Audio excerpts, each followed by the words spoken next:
Janas recipe சேனலை இன்னும் subscribe பண்ணிக்கலன்னா அந்த ரெட் கலரில் தெரிகிற சப்ஸ்கிரைப் பட்டனை அமுக்குங்க.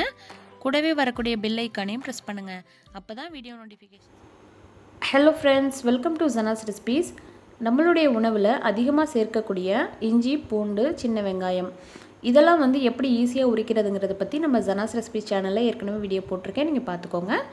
அதே போல் இஞ்சியை ரொம்ப வேஸ்டேஜ் இல்லாமல் எப்படி சுரண்டுறதுங்கிறத பற்றி சொல்ல போகிறேன். ஃபுல்லாக பாருங்கள்.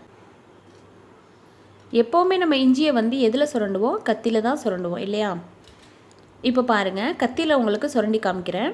கத்தியில் சுரண்டிங்க அப்படின்னு சொன்னால் அந்த தோலோடு சேர்த்து அந்த சதையும் என்ன செஞ்சிடும்னா பிச்சுட்டு வந்துடும். இஞ்சி உடம்புக்கு எவ்வளோ நல்லதோ அதை விட அப்படியே ஆப்போசிட் தாங்க தோல். அதனால் தோலை கம்ப்ளீட்டாக நம்ம நீக்கணும். இதனால் என்ன செஞ்சுருவாங்க, சில பேர் நிறைய வேஸ்ட் பண்ணிடுவாங்க இஞ்சியில். இதுக்கு பதிலாக உங்கள் வீட்டில் இருக்கக்கூடிய ஸ்பூன், அதாவது ஷார்ப்பாக இந்த மாதிரி ஸ்பூன் எடுத்து வச்சுக்கோங்க. அதை வச்சுட்டு நீங்கள் சுரண்டி பாருங்கள், உங்களுக்கு எப்படி வருது பாருங்கள். அப்படியே அந்த தோல் மட்டும்தான் வரும்.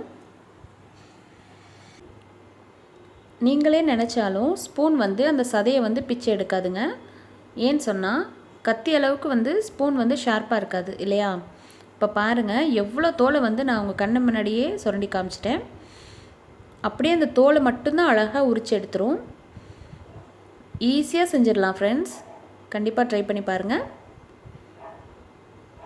இஞ்சி உரிக்கிறதுக்கு ரொம்ப சுலபமான டெக்னிக் இது. கத்தியே தேவையில்லைங்க, சின்ன பிள்ளைங்க கூட அழகாக உரித்து எடுத்துருவாங்க ஸ்பூனை வச்சு.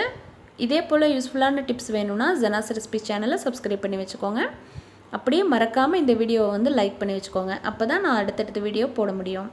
இந்த வீடியோ பார்த்ததுக்கு ரொம்ப நன்றி. தேங்க்யூ. தேங்க்ஸ் ஃபார் வாட்சிங்.